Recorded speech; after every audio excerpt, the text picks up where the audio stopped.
अस्सलाम वालेकुम नाजरीन, आप देख रहे हैं प्रोग्राम रियासत और अवाम और मैं हूं उज़्मा खान रूमी। नाजरीन, आर्मी चीफ के खिलाफ ट्वीट करने पर सेनेटर आज़म सवाती को गिरफ्तार कर लिया गया है। FIA के साइबर क्राइम विंग ने उनके खिलाफ मुकदमा दर्ज किया और उनको गिरफ्तार किया, और जिस पर आज़म सवाती ने यह दावा किया है, उन्होंने कहा है कि किसी कानून की खिलाफ वर्जी नहीं की, उन्होंने आइन जो है वो इंसानी हुकूक की खिलाफ वर्जी नहीं की। FIA ने मुझे गिरफ्तार किया, मेरे कपड़े फाड़े गए। उन्होंने कहा कि पार्लियामेंटेरियन होने के बावजूद मेरे साथ ऐसा सलूक किया गया, और उन्होंने कहा कि एक ट्वीट करने और एक नाम लेने पर मुझे गिरफ्तार किया गया और मुझ पर तशद्दुद किया गया। इसी हवाले से जो बाबर आवान साहब हैं, उन्होंने भी मीडिया से गुफ्तगू करते हुए कहा कि कहीं किसी रोज़ पता चलेगा कि चेयरमैन सेनेट भी गुमशुदा अफराद की फहरिस्त में चले गए हैं। इस पर भी उन्होंने बात की। साथ ही साथ जो इमरान खान है, उन्होंने भी इस बात पर शदीद रद्द अमल का इजहार किया, और साथ ही साथ उन्होंने कहा कि इदारे तशद्दुद करके आना चाहते हैं तो गलत फहमी में ना रहें। इज़्ज़त देने वाला अल्लाह है, और आज तक दुनिया की तारीख में किसी को मार कर किसी को इज़्ज़त नहीं मिली, क्योंकि जो जुल्म करता है लोग उसके खिलाफ हो जाते हैं।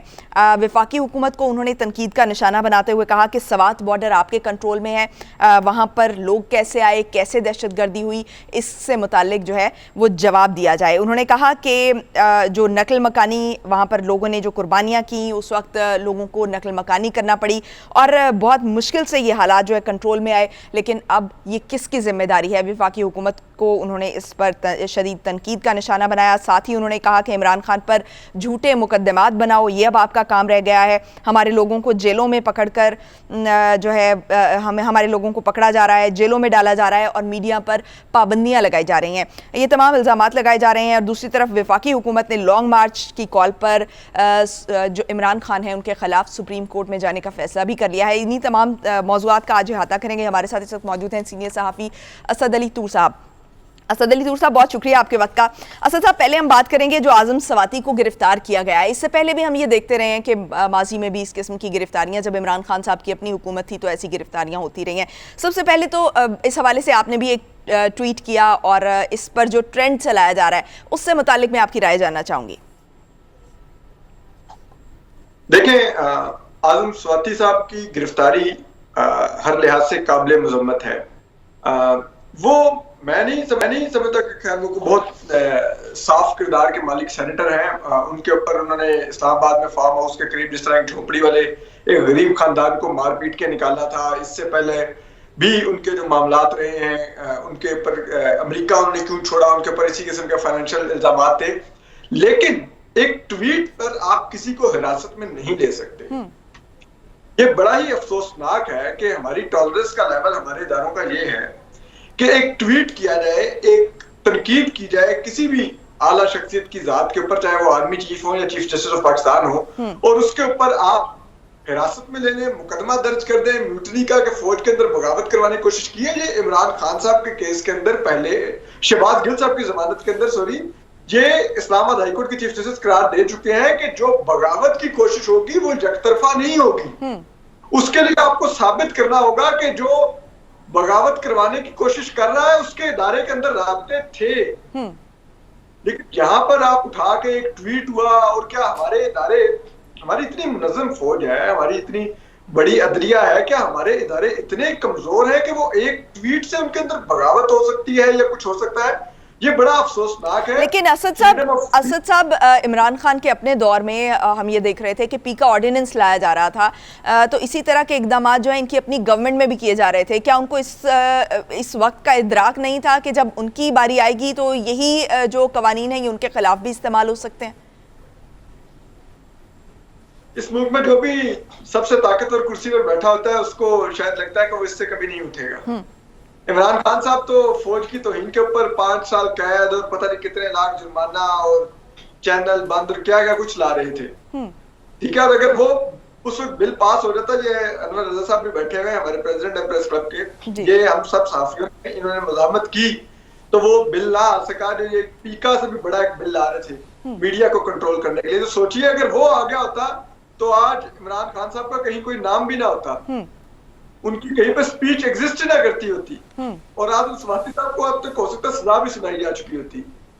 तो चीज ये है कि ये उनको उस वक्त इदराक नहीं था, लेकिन मैं समझता हूँ खान साहब आज तनकीद तो कर रहे हैं सबके ऊपर, लेकिन कम अज कम इखलाकी तौर पर उनको इस तनकीद का आगाज करने से पहले माजरत करनी चाहिए, माफी मांगनी चाहिए कि जब वो पावर में थे तो जो सलूक वो करते रहे मीडिया के साथ, मतीउल्लाह जान अगवा हुए इस्लामाबाद से, अफसार आलम साहब को गोली मारी गई, हामिद मीर साहब 9 माह ऑफेयर रहे, आप इसका निशाना बने, शूट किया, ये सब कुछ इमरान खान साहब के दौर में ये बड़ा स्याह दौर था वो सहाफत के लिए। पाकिस्तान का वाहिद सिविलियन हुक्मरान थे इमरान खान, जिनको रिपोर्टर्स विदाउट बॉर्डर ने जर्नलिज्म के लिए प्रेडेटर करार दिया, दरिंदा यानी के कहा सहाफत के लिए। तो ये बहुत बड़ा लम्हा फिक्रिया उनके लिए होना चाहिए था, लेकिन तब उनको होश नहीं आई, बल्कि वो मजीद ड्रैकोनियन लॉज लाने की कोशिश करते रहे। लेकिन अब वो अपोजिशन में है तो अब वो यही म्यूजिक फेस कर रहे हैं जो वो बड़ी खुश दिली से, जिसके ऊपर वो खुद गुनगुनाया करते थे हमारे अगेंस्ट। तो असद साहब ये बात है ना कि पहली हुकूमत भी इसकी जिम्मेदारी नहीं लेती थी, कौन गिरफ्तार कर रहा है, गिरफ्तारियों पर खामोशियां होती थी, और अब भी हम यही सूरत हाल देख रहे हैं, जैसे इन सबको पता है कि पीछे कौन करवा रहा है और क्या मकासद हैं, लिहाजा जो हुकूमतें हैं वो खामोश तमाशाई बनी होती हैं। तो ये अवाम में भी तो इससे एक रिग्रेशन पैदा होगा, एक एग्रेशन भी पैदा होगा इससे। तो क्या ये जो पार्टियां हैं ये इस चीज़ को नज़रअंदाज कर देती हैं कि जब इनका वक्त है, और अब तो सोशल मीडिया का दौर है, तो अब ये सारी चीज़ें जो हैं वो इस तरह मंजर आम पर आ जाती हैं, तो अब इसके इम्पैक्ट्स और होंगे। आप बिल्कुल ठीक कह रही हैं, ये हमारी सियासी जमातों को इदराक होता ही नहीं जब ये इक़्तिदार में होते हैं। ये इस मुल्क में एक बड़ी अनफॉर्चुनेट बात है। इस मुल्क में 72 साल 74 साल से डिफेक्टो डिजोरे पे रूल कर रहा है। इस मुल्क में डिफेक्टो भी चलती है। आप देखिए, हम अपने तमाम सियासतदानों को बशमूल इमरान खान साहब, मियां नवाज शरीफ, शहबाज शरीफ साहब, इन सबको किस हद तक रिडिक्यूल नहीं करते, किस हद तक इनको निशाना नहीं बनाते, इनको तनकीद नहीं करते, लेकिन कभी हमारे खिलाफ उस तरह की कार्रवाइयां नहीं होती। यही आज़म स्वाति साहब एक गरीब झोपड़ी वाले को उन्होंने उठाया तशद्दुद करके, पुलिस से थाने में फेंकवा दिया, इनके खिलाफ कोई कार्रवाई नहीं। लेकिन कसूर तो फिर भी असद साहब, कसूर तो फिर भी सियासतदानों का है कि सियासतदान जो है आलाकार बनते हैं। जी अनवर साहब कुछ कहना चाह रहे हैं? जी सर। जी अनवर साहब। असद, मुझे ये बताइएगा कि क्या आज़म स्वाति साहब को अरेस्ट करने का मकसद ये है कि पाकिस्तान तहरीक इंसाफ के बाकी मानदा जो रहनुमा है उन्हें कोई मैसेज दिया जा सके? बिल्कुल, देखिए इसका बुनियादी मकसद तो यही होता है ना कि आप मुझे अरेस्ट करेंगे तो अनवर रजा साहब को ऑटोमेटिकली मैसेज चला जाएगा कि ये लाइन क्रॉस करोगे तो ये पड़े हुए होगे यहाँ पर, तो वो इसका चिलिंग इफेक्ट तो डेफिनेटली इसका देना इसमें मकसूद होता है। लेकिन हम क्योंकि एक प्रिंसिपल पोजीशन रखते हैं फ्रीडम ऑफ स्पीच और फ्रीडम ऑफ प्रेस के लिए, और डे वन से उनको हमारी अक्रॉस दी बोर्ड है। वो ये नहीं है कि मुझे आप नहीं पसंद तो मैं कहूंगा आपके खिलाफ हो जाए, लेकिन अनवर रजा साहब के खिलाफ मत हो। अगर मैंने अनवर रजा साहब की फ्रीडम ऑफ स्पीच और फ्रीडम ऑफ प्रेस को डिफेंड करना है तो मुझे उस्मा खान रूमी साहबा की भी फ्रीडम ऑफ स्पीच और फ्रीडम ऑफ प्रेस को भी डिफेंड करना है उसी तरह से। ये हमारी प्रिंसिपल पोजीशन, चाहे हमने पीटीआई के दौर में बदतरीन सफर किया, जो उस दौर में जो फाशिज्म हुआ वो भी मेरे ख्याल में ज़ियाउल हक के दौर के बाद उससे भी बदतरीन दौर वो गुजरा। लेकिन इसका ये मतलब नहीं कि अगर इन्होंने हमारे साथ किया तो आज इनके साथ होगा तो हम उसके ऊपर कोई तालियां बजाएंगे, कोई चीयर अप करेंगे उसको। हम अपनी प्रिंसिपल पोजीशन पर कायम रहेंगे। हम ये समझते हैं ये आजम खान स्वाति साहब के साथ जो हुआ है ये जाती है, ये काबिल मुजम्मत है। रियासत को अपने इख्तियार और अपनी ताकत का ऐसा इस्तेमाल नहीं करना चाहिए कि जहां पर वो शहरियों को ये बताने की कोशिश करें कि हम हाकिम हैं और आप महकूम हैं। ये एक जमहूरी मुल्क है, ये एक आजाद मुल्क है, हम सब आजाद शहरी हैं। जी अनवर। असद, इस तमाम सूरत हाल के पेश नज़र आप पॉलिटिकल सिनेरियो को देखें तो हालात किस तरफ जाते देख रहे हैं आप? देखें, एक आप अनवर साहब जानते हैं कि इस वक्त जिस किस्म की सियासी कशीदगी इस मुल्क में मौजूद है और जिसके बुनियादी मुहर्रिक इमरान खान साहब खुद हैं, और जिस तरह से वो आजकल जो चीजें वो चाह रहे हैं माजरत के साथ, वो तो आइन को अंडरमाइन करना चाह रहे हैं। जो उनकी तरफ से सदर पाकिस्तान तजवीज़ भिजवा रहे हैं कि आर्मी चीफ की तैनाती पर मुशावरत की जाए, आज ये दरवाजा आपने खोल दिया तो प्राइम मिनिस्टर की तो अथॉरिटी खत्म होकर रह जाएगी। आइन ने ये अथॉरिटी प्राइम मिनिस्टर को दी है। इस मुल्क में लोग इमरान खान साहब भी वजीर आजम बनना चाहते हैं और एक आइन के तहत वजीर आजम बनना चाहते हैं, लेकिन उसी आइन को अंडरमाइन करने पर तुले हुए हैं। आप आईनी तरीके से वोट ऑफ नो कॉन्फिडेंस से बाहर निकले हैं, आपने उसको एक और साजिश का रंग दिया है। वो भी अभी ऑडियो लीक्स आके सारी बेनकाब हो गई है कि आपने क्या किया है। और इस वक्त आप फिर एक लॉन्ग मार्च पर तुले हुए हैं, एक हुकूमत गिराने के लिए तुले हुए हैं। आप कहते हैं मैं एक बेख्तियार वजीर आजम था, लेकिन वही बेख्तियार वजीर आजम बनने के लिए आप मरे भी जा रहे हैं और उसी बेख्तियार वजीर आजम से आपको निकाले जाने का दुख भी बहुत है। मतलब इतनी कॉन्ट्रडिक्शन तो नहीं होनी चाहिए ना। अगर आप बेख्तियार वजीर आजम थे तो आपको तो शुक्राने के 10 नवाफिल अदा करने चाहिए कि कोई और कर रहा था, उसकी कालिक मेरे मुंह पर मली जा रही थी, शुक्र है मैं निकाल दिया गया। लेकिन आप उसके लिए मरे भी जा रहे हैं। आप कह रहे हैं लॉन्ग मार्च भी करूंगा। असद, यहाँ पर तो सवाल ये भी पैदा होता है ना कि अगर असद, यहाँ पर सवाल ये पैदा होता है कि अगर इमरान खान साहब बेख्तियार थे, फैसले कहीं और हो रहे थे, तो फिर साजिश किसके खिलाफ है? यही तो बात है ना कि इमरान खान साहब कहते हैं कि मैं बेख्तियार था, तो फिर उनके खिलाफ साजिश की जरूरत क्या थी? ठीक है, मतलब जब आप अमेरिका को एब्सोल्युटली नॉट कहने का क्रेडिट ले रहे थे, तो क्या आप बेख्तियार वज़ीर आज़म के तौर पे एब्सोल्युटली नॉट कह रहे थे? जब आप कह रहे होते थे बैठ के कि मैंने शाहिद खान अब्बासी ने कहा कि मुझे जेल में डालो तो मैंने डाल दिया, तो क्या आप बेख्तियार थे? जब आप खड़े होके रोज हमें भाषण देते थे कि मैं और फौज सेम पेज पर है और हमारा बड़ा मिसाली ताउन है और फौज बहुत अच्छा काम कर रही है और जनरल कमर बाजा से ज्यादा जमहूरी वज़ीर आज़म कोई नहीं है, तो क्या आप उनकी तारीफ कर रहे थे जिन्होंने आपको बेख्तियार किया हुआ था? तो मतलब ये समझ नहीं आ रही कि फिर साजिश हुई किसके खिलाफ है।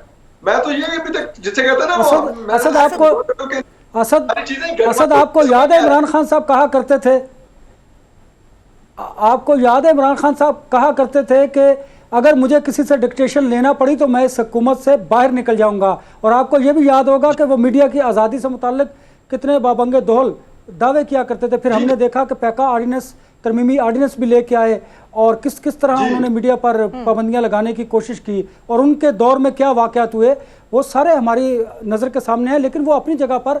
अब मुझे ये बताइए कि क्या आप समझते हैं कि लॉन्ग मार्च की वजह से मुल्क में सियासी हालात बिगड़ सकते हैं और किसी और को फ़ायदा हो सकता है और पॉलिटिकल पार्टीज़ जो हैं उन्हें फिर एक दफ़ा नुकसान का सामना करना पड़ेगा?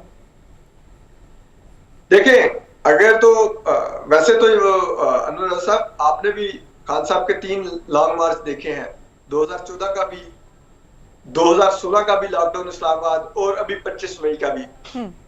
तो ये बाजू तो हमारे आजमाए हुए हैं। आप ये तो नहीं कह सकते कि इस दफा कोई उन्होंने नया इंजेक्शन लगवा लिया तो बड़ी ताकत के साथ आएंगे। तो वो तो इनसे मुझे कोई बड़ी उम्मीद नहीं है। ये हमेशा हाइप बहुत क्रिएट करते हैं मीडिया और सोशल मीडिया पर, उसके ये एक्सपर्ट है कि मैं आ रहा हूँ इस दफा। 25 मई को भी 20 लाख लोग लेके आए थे और अगले दिन का वो तैयारी नहीं थी। लेकिन बात यह है कि ऑफकोर्स जो आप जिस तरफ इशारा कर रहे हैं कि अगर कोई बड़ा क्राउड आ जाता है तो खुदा ना खास्ता इसका फायदा तो किसी तीसरी कुव्वत को ही होगा जो इस मुल्क में पिछले 70 साल से फायदे उठाती आई है। कि जब भी सियासी इंतशार का शिकार ये मुल्क हुआ, वही आए हैं, वही मेरे अजीज हमवतनों करते आगे।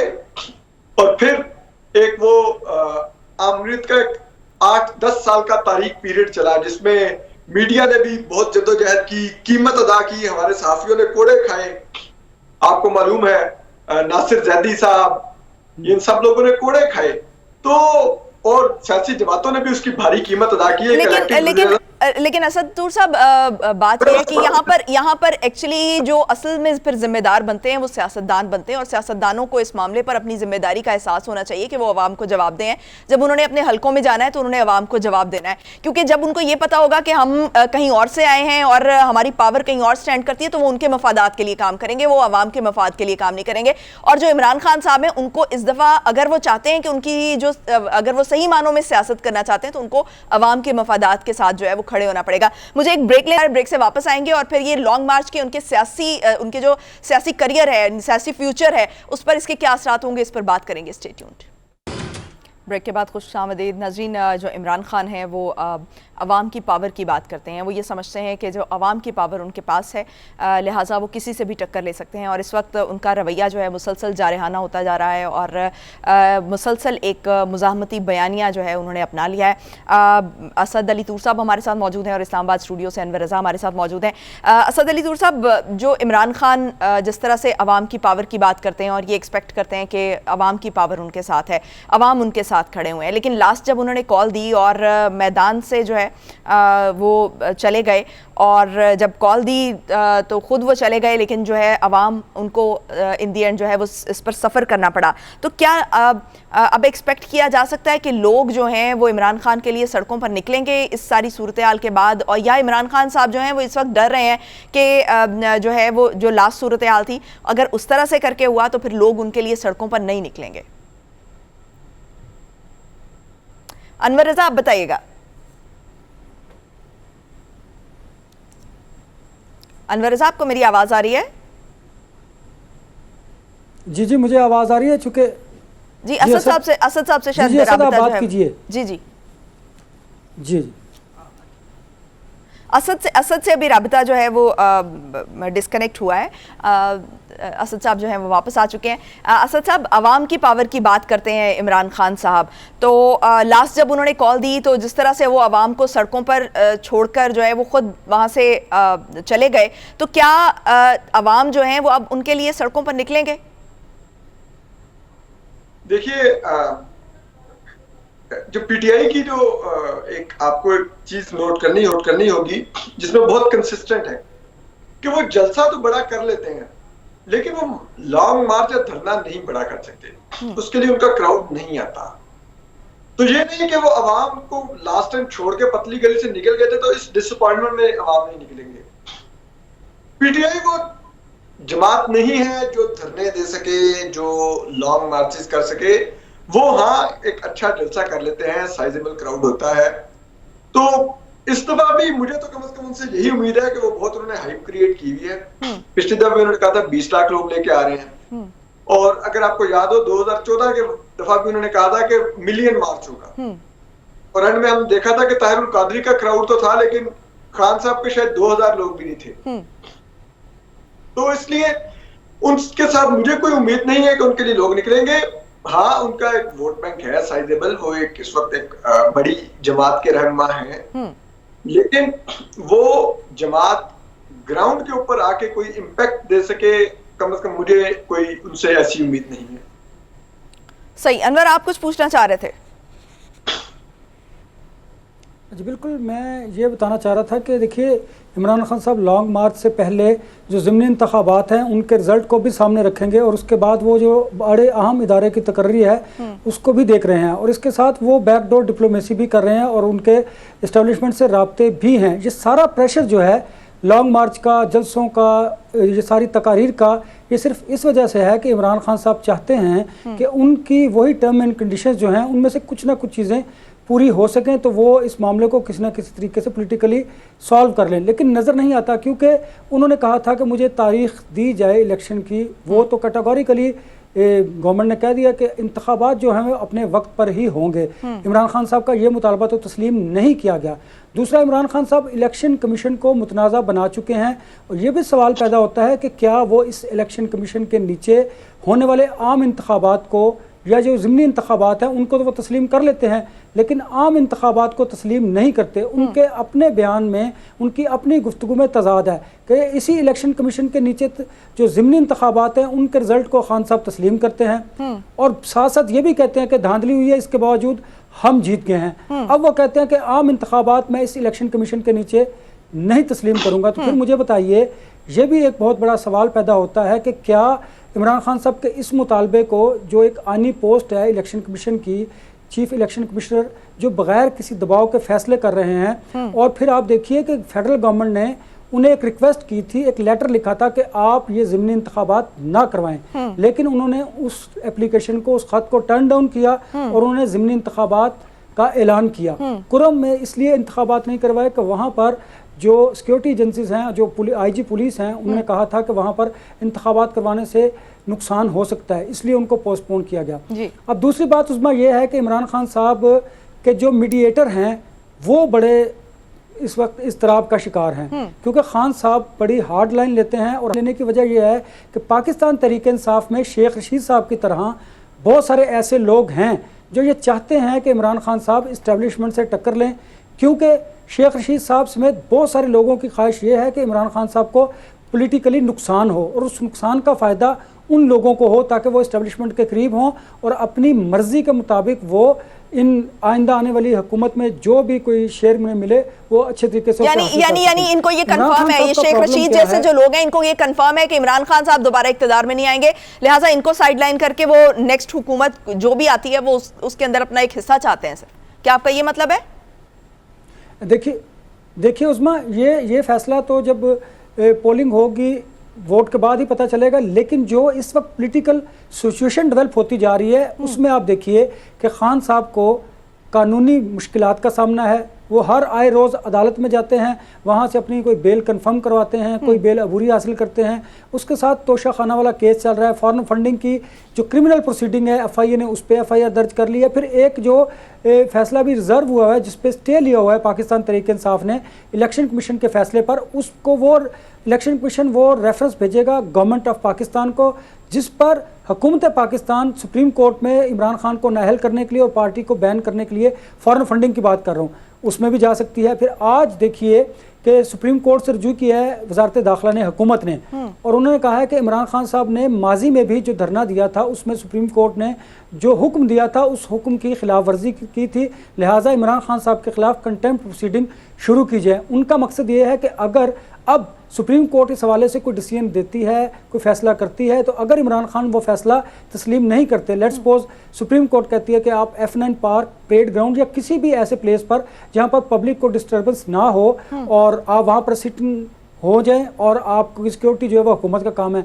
लेकिन इमरान खान साहब इस बात को तस्लीम नहीं करेंगे क्योंकि वो समझते हैं कि अगर वो F9 या परेड ग्राउंड या किसी भी ऐसी जगह पर बैठ जाएं उससे उन्हें फ़ायदा हासिल नहीं होगा। वो चाहते हैं कि डी चौक में आएँ और हुकूमत को डिस्टेबलाइज करें, दबाव डालें, ताकि इस दबाव के नतीजे में उनके जो मुतालबात हैं उनमें से कोई ना कोई मुतालबा तो पूरा किया जा सके, कुछ ना कुछ उनको फेस सेविंग दी जा सके। दबाव तो डाला जा सकता है अनवर रजा साहब, दबाव तो डाला जा सकता है, लेकिन माजी में कभी भी ये जो धरने हैं या एहतजाज हैं चाहे वो डी चौक पर ही क्यों ना हो, वो हुकूमतें ख़त्म करने का बायस नहीं बनता। ये हमारी माजी की जो तारीख है उससे बड़ा वाज़े है। हाँ, ये ज़रूर हो सकता है कि वो कहीं ना कहीं दबाव में लाकर, हमने देखा कि मौलाना फजल रहमान ने इनके दौरे हुकूमत में कितना लंबा धरना, बड़ी पावर उनके पास थी, बहुत से लोग जो है वो वहाँ पर लेकर वो गए और वहाँ पे काफ़ी दिन बैठे रहे, लेकिन हुकूमत को नहीं हिला सकते। ये हमारा जो है ये माजी से हमारी ये मिसाल जो है ये वाज़े हो सकती है। लेकिन हाँ, ये ज़रूर हो सकता है कि अपने मुतालबात को किसी हद तक जो है किस हद तक इफेक्टिवली वो मनवा सकते हैं, ये बड़ा अहम क्वेश्चन होगा। असद तूर साहब, अगर जिस तरह भी अनवर रज़ा ने कहा कि इलेक्शन कमीशन को मुतनाज़ा बनाते हैं, तो अगर तो इलेक्शन कमीशन को अगले इंतखाबात के लिए, आम इंतखाबात के लिए इमरान खान जो है वो मुतनाज़ा जिस तरह से बना रहे हैं और बनाने की उनकी पूरी कोशिश है, इसके इम्पैक्ट्स क्या आएंगे कि अगर इलेक्शन कमीशन को मुतनाज़ा बना सकते हैं और बना लेते हैं, क्या इमरान खान उस सूरत में कि अगर वो इलेक्शन जीत जाते हैं तो क्या उस सूरत में भी इलेक्शन कमीशन उनकी नज़र में मुतनाज़ा ही रहेगा और वो उसके नताइज फिर तस्लीम नहीं करेंगे और इन दी एंड जो है वो पार्लियामेंट में बैठने से इनकार कर देंगे? देखिए, इस वक्त मेरे ख्याल में इस मुल्क में सबसे बड़ा चैलेंज ये है कि इमरान खान साहब अगले आम इंतखाबात का रिजल्ट मानेंगे या नहीं, चाहे वो इसी मौजूदा चीफ इलेक्शन कमीशन के अंडर वो इलेक्शन हो या ये चीफ इलेक्शन कमिश्नर ना हो, कोई और चीफ इलेक्शन कमिश्नर आगे हो। लेकिन इमरान खान साहब उनकी तमाम जो इस वक्त बयानात हैं वो बता रहे हैं कि अगर वो इलेक्शन ना जीते तो वो किसी सूरत में उस रिजल्ट को तस्लीम नहीं करेंगे और वो पहले दिन से उस इलेक्शन को मुतनाज़ा करने के ऊपर तुल जाएंगे। तो ये एक बहुत बड़ा चैलेंज है, लेकिन हम ये समझते हैं कि इसके लिए चाहे आप ये जो चीफ इलेक्शन कमिश्नर हैं इनकी कुर्बानी दे भी दें सिकंदर साहब की, तो भी मुझे नहीं उम्मीद कि अगर इमरान खान इलेक्शन हार गए तो वो किसी और चीफ इलेक्शन कमिश्नर के अंडर लड़ा हुआ इलेक्शन मान लेंगे उसका रिजल्ट। तो उनकी बड़ी क्लैरिटी है उनकी पोजीशन में, वो ये है कि हर हाल में मुझे इख्तिदार दिया जाए, चाहे न्यूट्रल दोबारा से मुझे इख्तिदार दिलवाए या जो भी हो, इक्तदार मुझे दिया जाए, अगर मुझे नहीं दिया जाएगा तो इस मुल्क को चाहे एटम बम मार के तबाह कर दिया जाए, वो अपने मुंह से कह चुके हैं। अच्छा, ये इमरान खान जिस किस्म के भी बयानात दे रहे हैं, इससे वाज़ेह सिचुएशन यही होती है कि वो ये चाह रहे हैं कि किसी ना किसी सूरत में, चाहे वो इसमें एस्टेब्लिशमेंट जो है वो इंटरवीन करे, मुझे इक्तदार में लेकर आए। लेकिन आम लोगों में इसका इम्पैक्ट जो है वो मुख्तलिफ जा रहा है।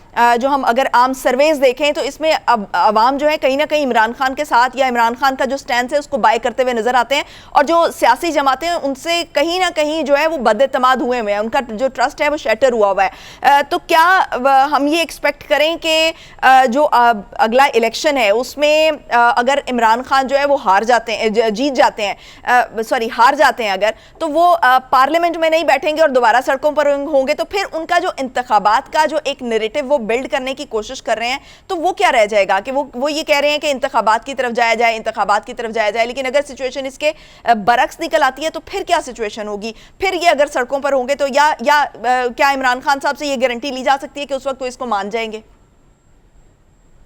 देखिए, इमरान खान साहब मेरे ख्याल में इस वक्त पाकिस्तान के सियासी निजाम में वाहिद सियासतदान होंगे जिनकी जुबान की कोई गारंटी नहीं है, जो यू टर्न को बाकायदा एक अपने वो सियासत का, जिसे कहते हैं ना, एक स्तून मानते हैं कि मेरी सियासत खड़ी यू टर्न के ऊपर हुई है। तो उनसे आप कहेंगे कोई गारंटी देंगे वो, और वो उसके ऊपर स्टैंड करेंगे, तो मेरे ख्याल में ये बड़ी बेवकूफी होगी ये समझना। तो इमरान खान साहब ऐसी कोई गारंटी नहीं देंगे, और अगर देंगे भी तो बड़ी कन्वीनियंटली उससे फिर जाएंगे। तो जो अगेन बात यह है कि इमरान खान साहब ने पिछले खुसूसन 2014 से लेके आज के दिन तक जो सियासत की है, उन्होंने अपने आप को रिफॉर्मिस्ट के तौर पे नहीं मनवाया, उन्होंने अपने आप को एक अनार्किस्ट के तौर पे मनवाया है। तो अगर सही वो असेंबलियों से बाहर होंगे तो वो मुल्क में इंतशार ही पैदा करते रहेंगे। अगर वो असेंबलियों में हो तो वो मुल्क में इंतशार ही पैदा करेंगे। नाज़रीन, ब्रेक पे जाने का कहा जा रहा है, ब्रेक से वापस आएंगे और फिर यहीं से गुफ्तगू के सिलसिले को आगे बढ़ाएंगे। Stay tuned. ब्रेक के बाद खुशामदीद नाज़रीन। इमरान खान साहब ने ये एक्सेप्ट किया है कि हुकूमत उनकी नहीं थी। वो कहते हैं कि मेरी जिम्मेदारी मेरी थी लेकिन हुकूमत किसी और की थी, यानी कि इख्तियार उनके पास नहीं था। असद अली तूर साहब हमारे साथ मौजूद हैं और इस्लामाबाद स्टूडियो से अनवर रज़ा हमारे साथ मौजूद हैं। असद, एक तरह से इमरान खान इस चीज़ को एक्सेप्ट कर रहे हैं कि जो उनको सेलेक्टेड कहा जाता था, या जो मौजूदा हुकूमत है उनको तनकीद का निशाना बनाती थी उस वक्त की अपोजिशन, और जो उनके लिए अल्फाज इस्तेमाल करती थी वो दुरुस्त थे, और अगर ऐसा है भी तो दोबारा राबिते भी वो बहाल करना चाह रहे हैं और दोबारा राबिते बहाल करके वो इक़्तिदार में भी आना चाह रहे हैं। तो यहाँ पर तो उनकी अपनी बात में एक तज़ाद मौजूद है। तो क्या जो वफाकी हुकूमत है वो इस तमाम सिनेरियो का, तमाम सिचुएशन का वो किस तरह से उसका तोड़ निकाल रही है, क्योंकि अवाम में भी इस सब का एक तासुर जा रहा है? देखिए, इमरान खान साहब के बारे में कम से कम आप वो खुद बता रहे हैं कि उनके पास इख्तियार नहीं था और कोई और फैसले करता था और कहीं से कुछ और हुक्म आ जाता था, मैं कुछ और चाह रहा होता था। फिर उन्होंने पिछले दिनों भी एक प्रेस टॉक में कहा कि ये जो एस्टेब्लिशमेंट ये तमाम एहतसाब का अमल देख रही थी और कभी दिल करता था तो वो फुल थ्रोटल दबा देते थे, कभी रेस कम कर देते थे, तो मेरे पास तो कुछ था नहीं। तो चीज ये है कि वो खुद मान रहे हैं कि जो उनके बारे में जो बिलावल भुट्टो साहब ने एक टर्म निकाली थी सिलेक्टेड की, वो दुरुस्त थी। और चीज ये है, लेकिन at the same time Imran Khan साहब को एक ब्लेसिंग हासिल है, उनकी फॉलोइंग कल्ट फॉलोइंग है। ऐसी पाकिस्तान में रिलीजियस जमातों के पास भी कल्ट फॉलोइंग नहीं है जैसी इमरान खान साहब के पास है। कि वो आज अगर कहेंगे कि अनवर रजा साहब दुरुस्त नहीं है, ये अच्छे इंसान नहीं है, तो उनके तमाम का तमाम क्राउड अनवर रजा साहब पर हमले शुरू कर देगा, ट्रोलिंग शुरू कर देगा। वो कल सुबह उठ के कहेंगे अनवर रजा साहब सबसे बेहतरीन इंसान थे, यही वो काम कर सकते थे जो रास्ते मदीना के लिए जरूरी था। तो वही क्राउड चीज कर रहा होगा तो आप कहेंगे भाई कल तो अनवर रजा साहब को गालियां दे रहे थे, तो वो कहेंगे नहीं लेकिन जब कल इमरान कह रहे थे वो भी ठीक था अनवर रजा साहब जो कर रहे थे, लेकिन अब जो अनवर रजा साहब ने पोजीशन लिया ना वो इमरान ठीक कर रहे, रास्ते मदीना बना देंगे। तो वो एक ऐसी कल्ट फॉलोइंग रखते हैं और इसलिए वो आप देख लीजिए कि वो जो मर्जी कहें कि मेरे पास इख्तियार नहीं था, जब इख्तियार नहीं था, जब वो एब्सोल्युटली नॉट लिख रहे थे तो वो अभी तक उनके फॉलोअर्स हैं अपनी गाड़ियों के पीछे एब्सोल्युटली नॉट लिख के फिर रहे हैं। अब वो कह रहे हैं कि मेरे पास इख्तियार नहीं है, मैं तो बेबस था, तो अब उनके फॉलोअर इस बात के ऊपर भी वो एक सीना को भी कर रहे हैं कि देखिए जी हमारे साथ तो वो हुआ, इमरान खान के साथ जो किसी के साथ नहीं हुआ। हालांकि माजरत के साथ इस मुल्क में किसी भी प्राइम मिनिस्टर के पास पूरा इख्तियार नहीं रहा। मियां नवाज शरीफ भी कहते हैं कि इक्तदार कांटों का सहज होता है, वो वज़ीर-ए-आज़म हाउस में कुछ लेकिन इस तरह कभी भी किसी वज़ीर आज़म ने खुल्लम खुल्ला इसको एडमिट नहीं किया कि इख्तियार उसके पास नहीं था। अगरचे कि ये शिकायत की जाती रही कि उनको इक्तदार से इस तरह से निकाला गया, उनके खिलाफ साजिश की गई, उनके खिलाफ जो है वो जोड़ तोड़ की गई, इलेक्शन में रिगिंग की गई, इस तरह की बातें तो सामने आई, लेकिन इस तरह क्लियरली कह लेना और क्लियरली इस चीज़ को एडमिट करना कि इख्तियार किसी और के पास था, ऐसा किसी वज़ीर आज़म ने नहीं किया। तो आप कहेंगे इन एग्जैक्टली अल्फाज में नहीं किया, लेकिन पिछले वज़ीर आज़म ने भी कहा है। आप मियां नवाज शरीफ की स्पीच तो अभी 2020 किया जब उन्होंने कहा कि रियासत के ऊपर रियासत कायम हो गई है। यूसुफ गिलानी साहब के प्राइम मिनिस्टर थे, उन्होंने कहा कि रियासत के अंदर रियासत नहीं चलेगी। तो सब प्राइम मिनिस्टर अपने अपने अंदाज में कहते रहे, लेकिन बात यह है कि उनकी बातों को इतना रिलीजियसली शायद अवाम ने नहीं बाय किया जिस तरह से इमरान खान ने अपने फॉलोअर्स के अंदर अपना नैरेटिव सेल किया है। उसकी क्या रीजन है? उसकी रीजन क्या ये है कि जो इमरान खान साहब हैं वो एक ही चीज को बार बार कहते हैं, या उनका कुछ एक खास अवामी अंदाज है जिसकी वजह से वो जरा ज्यादा अपनी बात आम लोगों तक समझा सकते हैं? क्या वजह क्या है? नहीं, मेरी राय में तो वो जो बात को बार बार रिपीट करते हैं, इसमें तो मेरे ख्याल में वो इस हद तक आगे चले गए कि आप गोएबल्स को बुला के, जो प्रोपेगेंडा मिनिस्टर था हिटलर का, अगर उसको कहा जाए तो वो कि इमरान खान तुम्हें फॉलो करे, तो वो कहेगा नहीं, मेरे मुर्शिद इमरान खान है, कि इन्होंने तो मेरे उस नजरिए को कि झूठ इतनी दफा बोलो कि वो सच लगने लग गए, इन्होंने तो उस इंतहा पे पहुंचाया उसको कि जो मैं ख्वाब देख सकता था। तो वो उन्होंने उस स्ट्रेटजी को बहुत बेहतरीन तरीके से न सिर्फ अपनाया है, बल्कि उन्होंने मजीद उसको इनरिच किया है। सही, अनवर कुछ पूछना चाह रहे हैं? असद ये बताइएगा कि इमरान खान साहब पब्लिक गैदरिंग में जो स्टेट सीक्रेट हैं, जो सेंसिटिव इंफॉर्मेशन है, उसका भी इजहार करते दिखाई देते हैं, और दूसरी जानिब वो इस्टेब्लिशमेंट और उनके माबैन जो ट्रस्ट डेफिसिट है वो कैसे बहाल होगा? क्योंकि ये तो एक हकीकत है कि इक़्तिदार में आने के लिए आपको वोट के साथ साथ कुछ और भी करना पड़ता है। दुरुस्त कह रहे हैं आप, बिल्कुल दुरुस्त कह रहे हैं अनुराग साहब। इस मुल्क में इक़्तिदार वोटों के अलावा कहीं और से भी गुजर के आता है, तो वो आप दुरुस्त कह रहे हैं, लेकिन यही वो चीज है जो इमरान खान साहब ये बातें करते हुए मेरे ख्याल में उस गली में जा रहे हैं जहां पर जाने से मां मना करती है कि पुत्र उस गली ना जाइए। तो ये जो नेशनल सिक्योरिटी से रिलेटेड बातें जो आप कह रहे हैं, जिस तरफ आपका इशारा है, ये इमरान खान साहब को दरअसल उसी बंद गली में लेके जा रही है कि अब इमरान खान साहब खुद को एक ऐसा घोड़ा प्रेजेंट कर रहे हैं कि शायद नैरेटिव के हद तक अवाम में तो सेल हो रहा है, लेकिन जो ताकतवर लोग हैं वो उन पर बैट करते हुए आप 100 दफा सोचेंगे। लेकिन असद ये ऐसा नहीं था कि ये इमरान खान साहब के इल्म में नहीं था, ये हमारी तारीख से बड़ा वाज़ेह है। ये जो तमाम सूरत हाल जिसकी अभी अनवर रज़ा भी निशानदेही कर रहे हैं, आप भी कर रहे हैं, और अभी इमरान खान भी इसकी शिकायत करते नजर आ रहे हैं। ऐसा नहीं है कि इमरान खान को इक़्तिदार में आने से पहले पता नहीं था। अगर इमरान खान की इससे पहले की वीडियोस देख लें तो बड़ा ओपनली वो इस बात का जो है इजहार करते नजर आते हैं हमें, लेकिन इक़्तिदार में आने के बाद हमने देखा, या इक़्तिदार में आने से कुछ अर्सा पहले जब उनके लिए बाकायदा जोड़ तोड़ की जा रही थी या उनके लिए जो है रिगिंग की जा रही थी, तब वो इनके साथ जो है एक पेज पर खड़े होने का दावा करते रहे, वादा करते रहे, और अभी भी वो उन्हीं की तरफ ही देख रहे हैं। अभी भी वो अवाम की तरफ नहीं देख रहे। अगर अवाम की तरफ देख रहे होते तो मामलात कुछ और होते। आप बिल्कुल दुरुस्त करेंगे। अभी भी इमरान खान साहब का जो नुक्ता नजर है वो वोटों से मुंतखब होना नहीं है। अवाम को वो सिर्फ इस हद तक ही चाहते हैं कि वो एस्टेब्लिशमेंट पर इतना दबाव डाल दे कि एस्टेब्लिशमेंट मेरे पीछे खड़ी हो जाए। वो ये नहीं चाहता कि अवाम एस्टेब्लिशमेंट को भी, जिसे कहते हैं, शिकस्त दे अपने बैलेट से। वो अभी भी वो नहीं चाहते। अभी भी वो यही कहते हैं कि भाई न्यूट्रल क्यों हुए हो।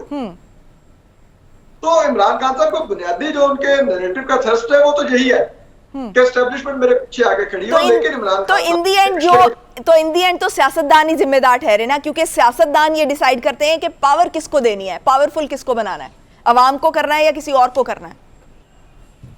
अनफॉर्चुनेटली हमारी सियासी जमातें, बशमूल इमरान खान साहब, बशमूल पीडीएम की जमातें, बशमूल पीपल्स पार्टी और दीगर मजहबी जमातें, इनका बुनियादी मसला ये रहा है, ये हमेशा एक दूसरे पर वार ही तब करते हैं जब इनको लगता है कि जिस पर वार करना है वो इस वक्त एस्टेब्लिशमेंट के साथ अच्छे ताल्लुकात में नहीं है। हालांकि मैं अब भी समझता हूं ये सियासत करें, सियासी तौर पे एक दूसरे की गर्दनें उतारें, लेकिन उस वक्त मत एक दूसरे पर हमलावर हो जब वो सियासतदान एस्टेब्लिशमेंट की गुड बुक से बाहर हो, क्योंकि फिर आप अल्टीमेटली एस्टेब्लिशमेंट की पावर को ही कंसोलिडेट करवा रहे होते हैं।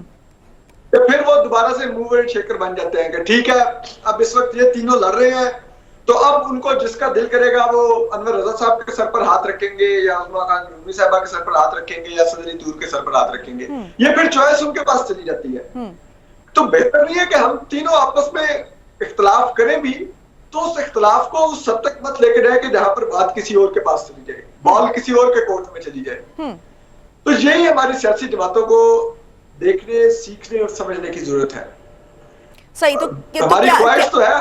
क्या आप समझते हैं कि जो अभी कुछ जमातें तो अभी जो हुकूमत में है वो तो इकट्ठी हुई हैं, लेकिन अभी इमरान खान हमें जो है वो इख्तलाफ में नजर आ रहे हैं, तो क्या जो कसूर किसका है कि कौन क्या इसमें इमरान खान का कसूर है कि वो दीगर पार्टीज की तरह नहीं सोच रहे, या दीगर पार्टीज के साथ जाकर खड़े नहीं हो रहे, या दीगर पार्टीज जो है वो इमरान खान को अबैंडन किए हुए हैं? देखिए, इसमें मसला यह है कि इमरान खान साहब का बुनियादी तौर पे बड़ा मसला इमरान खान साहब का। वो कहते नहीं मैंने इनके साथ बैठना ही नहीं है, मैं तालिबान के साथ बैठ जाऊंगा, इनके साथ नहीं बैठूंगा। मैं अमेरिका के साथ, जिस पर मैंने इल्जामात लगाए, दोबारा से ताल्लुकात बहाली के लिए लॉबिस्ट फर्म हायर कर दूंगा, लेकिन अपने मुल्क के सियासतदानों के साथ नहीं बैठूंगा। मैं इस्टेब्लिशमेंट से मदद मांग लूंगा कि मुझे इक्तदार में ले आओ, लेकिन मैं इन सियासतदानों के साथ नहीं बैठूंगा। मैं पार्लियामान में नहीं जाऊंगा, मैं अदालतों में चला जाऊंगा पिटीशन लेकर। तो ये बुनियादी तो जिसे कहते हैं ना वो फॉल्ट, वो इमरान खान साहब में ही है, उनकी पोजीशन में ये मसला है। लेकिन एक शायद ये वाहिद पॉइंट है जिस पर वो यू टर्न नहीं लेते। ये वाहिद पॉइंट है, लेकिन एक बात बताऊं, इस पर भी अगर उनको आप इंश्योर कर देना कि वो साथ बैठे तो उनको इख्तियार मिल जाएगा, तो मुझे यकीन है कि वो बैठ जाएंगे। वो किसी ने बड़ा अच्छा, जब इमरान खान साहब प्राइम मिनिस्टर बने तो उन्होंने वो प्राइम मिनिस्टर वाली चेयर पे पीछे झंडे लगे हुए थे, बैठ के तस्वीर बना के फौरी तौर पे ट्विटर की डीपी चेंज की। तो किसी ने लिखा कि एक ये डीपी लगाने के लिए पाकिस्तान ने बहुत भारी कीमत अदा की है। तो खान साहब का मसला सिर्फ इतना है। सही, ठीक, बहुत शुक्रिया। असद अली तूर साहब मौजूद थे, अनवर रज़ा आपका भी बहुत शुक्रिया। नाज़रीन, असल में तमाम जो अभी आज की डिस्कशन थी उसका लुबे लुबाब ये है कि सियासतदानों को ये सोचना होगा कि वो परफॉर्म करें और आवाम के मफादात के लिए काम करें, क्योंकि पावरफुल यही लोग हैं, क्योंकि ये आवाम की पावर से आते हैं और इनको अपनी पावर को समझना होगा। मुझे दीजिए इजाज़त, अगले हफ्ते आपसे दोबारा मुलाकात होगी पाकिस्तान की हमेशा पाइंदगी की दुआ के साथ। अल्लाह हाफ़िज़ नासिर।